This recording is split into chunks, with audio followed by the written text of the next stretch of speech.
Hello everyone. I wanted to show you how to access the EBSCO database. This is the process you're going to use to find peer-reviewed journal articles, which is required in some assignments.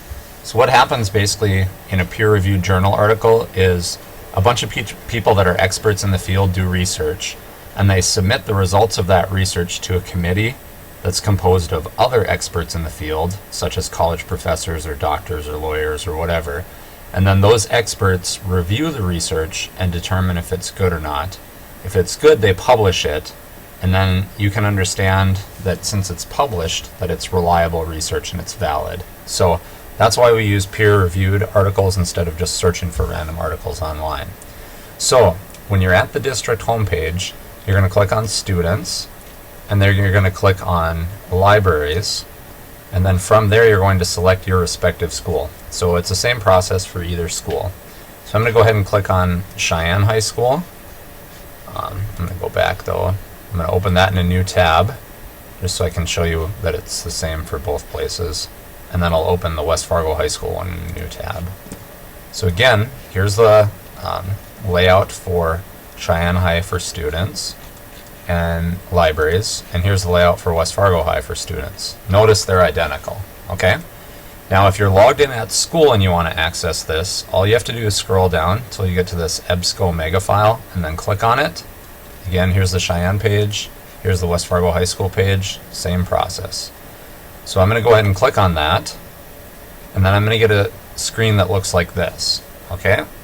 Now this is a database that's going to have a bunch of different journals inside of it, and then the district basically pays for access for all students. This is the same process that I use, by the way, in doing my research for my master's and then currently for my specialist. So what you want to look for is you want to look for a full text, and you want to look for a scholarly or peer-reviewed journal. So make sure that you have those two options selected. Now for our essay this time, we're talking about social theory or agents of socialization. You want to type in something fairly specific. Don't just put sociology. You're going to get a whole bunch of general stuff. So what I'm going to type in instead is mass media, because that is one of our agents of socialization that we talked about. And notice how it gives us a bunch of suggestions. Mass media influence, influence on society, on body image, communication, campaign, and so on. I'm going to pick mass media influence on society. You might want to choose to pick something else. It's up to you. And then you're going to notice a whole bunch of different articles. This gives us 186 different articles. So it says the limits of civil society in democratic India, inequality and the conflict of conflicts, the impact of citizen sophistication on agenda setting effects, and so on, right?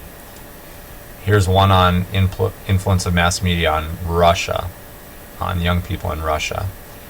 Religion in the Ukraine, healthcare managers, negative media, 8 skills in future work. You keep going, you find one that you think would look well for you. The effects of mass media and cultural drift in a model for social influence. So let's say that you want to do that article. You would then left click on this PDF full text, and it's going to open it. Once it opens it, you're going to want to save a copy of this to your H drive or wherever.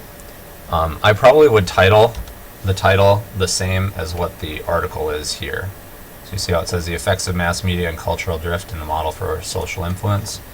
I would probably title the article something similar to that.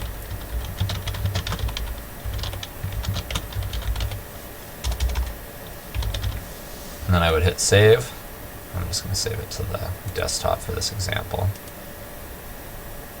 Okay, so now you're going to basically use arguments, or an argument at least, from this article in your take-home essay that is due on Friday.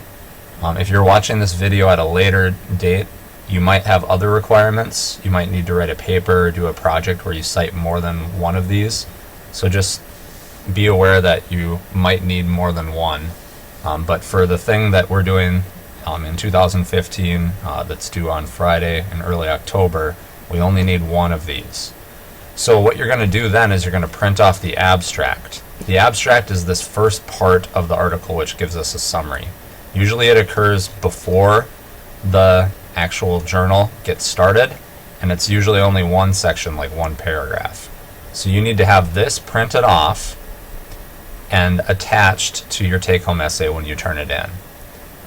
So again, print off the abstract. That's all you need. Attach that to your take-home essay, cite it in your arguments, and then you'll get credit for that portion of it. Let me show you one more thing. If you are at home, you need to access this EBSCO mega file through SharePoint. So again, it's the same for either school, it doesn't matter. So I'm going to go ahead and click on SharePoint. The layout, let me do the other one. The layout might be a little bit different for the school.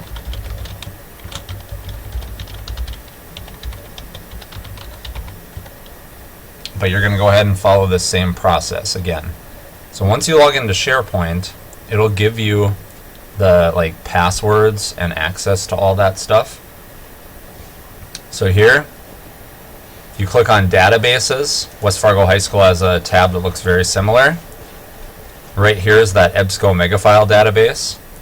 And then it gives you these directions on how to access, right? It says if you're accessing this from home, use the usernames and passwords at the bottom of the page. Most of the databases will not require.